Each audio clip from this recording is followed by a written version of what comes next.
Hello guys, നമ്മൾ ഈ egg ചെയ്യുന്ന ഫിഷുകളാണോ അതോ പ്രസവിക്കുന്ന ഫിഷുകളാണോ നമുക്ക് ബ്രീഡിങ് ചെയ്യാൻ കുറച്ച് എളുപ്പം? ചുരുക്കം പറഞ്ഞാൽ നമ്മുടെ വെയിൽ ടെയിൽ സീബ്രാസ് ആണോ ഗപ്പീസ് ആണോ ബ്രീഡിങ് ചെയ്യാൻ എളുപ്പം? അതെ ഗൈസ്, നമ്മുടെ ഗപ്പീസ് തന്നെയാണ് ബ്രീഡിങ് ചെയ്യാൻ എളുപ്പം. കാരണം അവരുടെ കുട്ടികൾ കുറച്ച് സൈസ് ഉള്ളവരാണ്. മാത്രമല്ല അവരുടെ വളർച്ചയും വളരെ പെട്ടെന്നായിരിക്കും. അങ്ങനെ വലിയ റിസ്ക് എലമെന്റ്സോ അങ്ങനെയുള്ള കാര്യങ്ങളോ ഒന്നുമില്ല. എന്നാൽ നമ്മുടെ വെയിൽ ടെയിൽ സീബ്രാസ് ബ്രീഡിങ് ചെയ്യുകയാണെങ്കിലോ ഒരു 2 പേരിൽ നിന്ന് തന്നെ ആയിരക്കണക്കിന് കുട്ടികൾ കിട്ടും.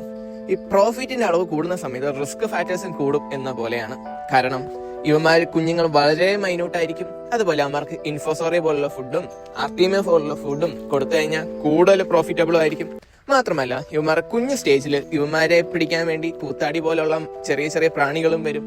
അതാണ് പറഞ്ഞത്, പ്രോഫിറ്റബിൾ ആയിട്ടുള്ള പ്രോസസ്സ് എപ്പോഴും എക്സ്പെൻസീവും ആയിരിക്കും, റിസ്ക് ഫുള്ളി ആയിരിക്കും. ഇതൊന്നും അല്ലാതെ വേറൊരു കാര്യമുണ്ട് കേട്ടോ.